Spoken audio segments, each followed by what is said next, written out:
एक बार दर्शकों की ओर से मेरा आग्रह है, जोरदार तालियों से इनका स्वागत किया जाए। जोरदार तालियों से, ताली में कोताही न करें, दोनों के लिए जोरदार तालियों से इनका, तालियों में ज्यादा हाथ कम नहीं होनी चाहिए। ये बहुत ही खुशी का पल है, ऐतिहासिक पल है और इस पल को हम लोग किसी भी कीमत में खोना नहीं चाहते हैं।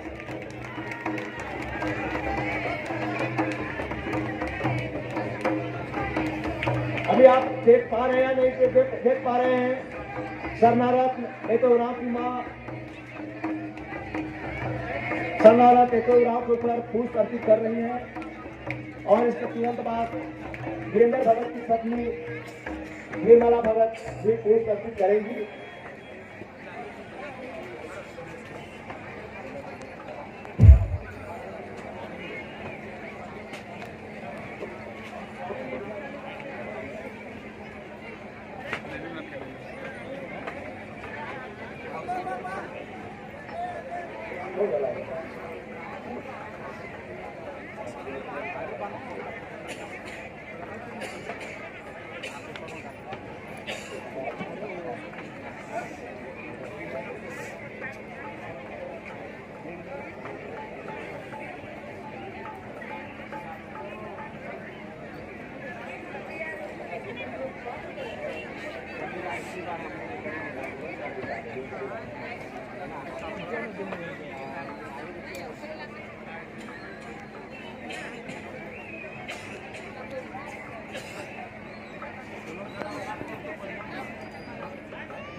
अभी सरनारत्न एतोराव और सरनारत्न गुरु वीरेंद्र भगत जी का फोटो पे पुष्प अर्पित किया जा रहा है और इसमें देख रहे हैं आप हमारे वीरेंद्र भगत की धर्मपत्नी निर्मला भगत के साथ उनके साथ पूरे परिवार के सदस्य आए हुए हैं और भावभीनी श्रद्धांजलि दी जा रही है इन्हें।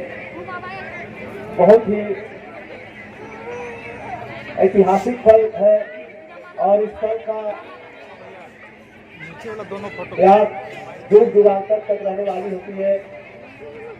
आप लोग का ये सहयोग, आप लोग का श्रद्धांजलि में इस तरह का मौन रहना इस बात का को साबित करता है कि सही माने में समाज की सेवा करने वाले एतोराव वीरेंद्र भगत जैसे लोगों का हम कितना कद्र करते हैं, इस चीज का हमने आज सबूत दे दिया है और ये सबूत आने वाले दिनों में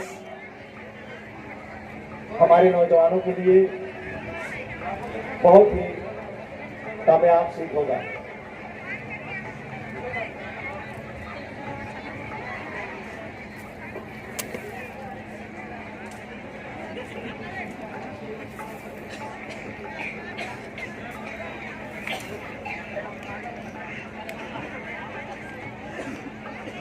हमारे कमेटी के सदस्यगण, आप लोगों से आग्रह है रोड की तरफ थोड़ा सा ध्यान देंगे। हमारे सीनियर साथियों से भी आग्रह है, सीनियर भाइयों से आग्रह है रोड तरफ थोड़ा ध्यान देंगे, किसी भी तरह का कोई कमी न रह जाए।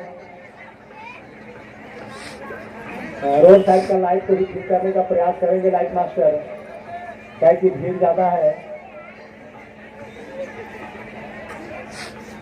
मंच का ऊपर का लाइट को भी जलाने का प्रयास करेंगे।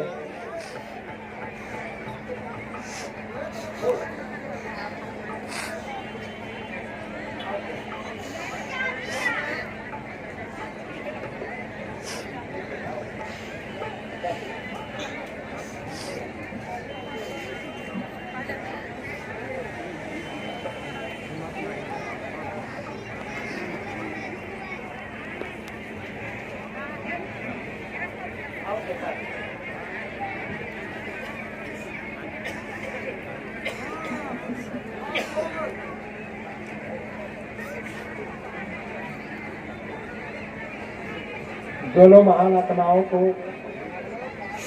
फूल के साथ आश्रु धारा से स्वागत किया जा रहा है उनका पूरा परिवार साथ रहकर पुष्प अर्पित कर रहे हैं। इस घड़ी को जो युगांतर तक तैयार किया जाएगा, ये पल सचमुच में बहुत ही भावभूमि है और इस चीज को हमें दिल पे उतारना है और आने वाले दिन में उनके लक्ष्य कदम पर चलकर हमें इस चीज को साबित करना है कि हमारे लिए दोनों जो कर गए उसका सब तीनों में चलते हुए हम उसका पुनरावृत्ति करने का बीड़ा उठाएं।